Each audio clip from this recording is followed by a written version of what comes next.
যেহেতু মানুষ ভুলের ঊর্ধ্বে নয়, সেহেতু বেগম জিয়া রাজনীতিবিদ এবং দলীয় প্রধান হিসেবে ভুল ত্রুটি থাকতেই পারে বা আছে।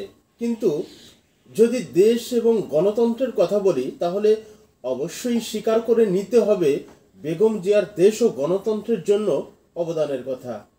তিনি আপোষহীন, ব্যক্তি স্বার্থে গণতন্ত্রকে কখনো বিসর্জন দেন নাই এবং এই বিসর্জন না দিতে গিয়ে তিনি দেশ থেকে পালিয়েও যায় নাই।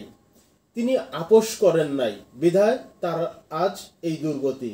সম্প্রতি বেগম জিয়া, আমরা সকলেই জানি যে তিনি লন্ডনে আছেন একটি বিখ্যাত ক্লিনিকে। তিনি তার চিকিৎসা করানোর জন্য মূলত লিভার ট্রান্সপ্লান্ট করার জন্য গিয়েছেন। সম্প্রতি বেগম জিয়ার সম্পর্কে একটি দুঃসংবাদ, সেটি মূলত এই মুহূর্তে আপনাদের সাথে একটু শেয়ার করে রাখতে চাই। খালেদা জিয়ার লিভার প্রতিস্থাপন সম্ভব হচ্ছে না। দ্য লন্ডন ক্লিনিকে চিকিৎসাধীন বিএনপি চেয়ারপারসন খালেদা জিয়ার লিভার প্রতিস্থাপন সম্ভব হচ্ছে না।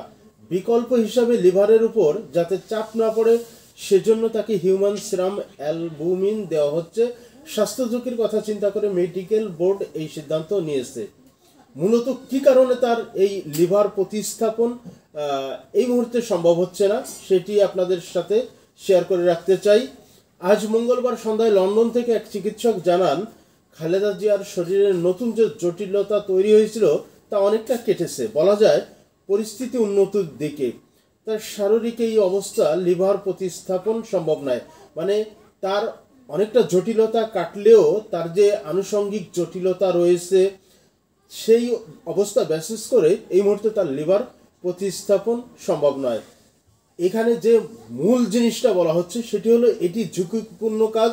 স্বাস্থ্যের অনেক দিক পর্যালোচনা করে সিদ্ধান্ত নিতে হয়। তার শারীরিক অবস্থা এবং স্থিতিশীল থাকলেও অনেক জটিলতা রয়ে গেছে। বয়সও বড় ফ্যাক্টর। মূল যে সমস্যা এই মুহূর্তে কেন তার লিভার ট্রান্সপ্লান্ট সম্ভব হবে না, সেটি হলো এই বয়সটা তার বড় ফ্যাক্টর। তিনি বলেন, শারীরিক সক্ষমতা যখন ভালো ছিল তখন বিদেশে নেওয়া গেল একটা সুযোগ থাকতো।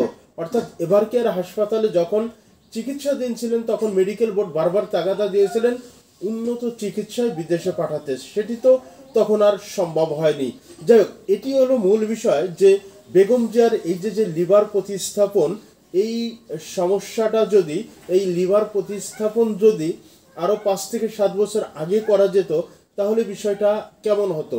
তাছাড়া তার যে বারবার এভারকেয়ার হাসপাতাল থেকে আমরা দেখেছি যে চিকিৎসকরা বা তার চিকিৎসায় গঠিত মেডিকেল বোর্ডের সদস্যরা কিন্তু একাধিকবার সরকারকে এ বিষয়ে অনুরোধ করেছেন, কিন্তু সরকার সেদিকে কর্ণপাত করেননি। অর্থাৎ মূলত বেগম জিয়া আজ যে ঝুঁকির মধ্যে, সেই ঝুঁকিটা তার প্রত্যক্ষ এবং পরোক্ষভাবে কিন্তু সাবেক যে স্বৈরশাসক ছিল শেখ হাসিনা, তিনি কিন্তু এর জন্য মূলত দায়ী।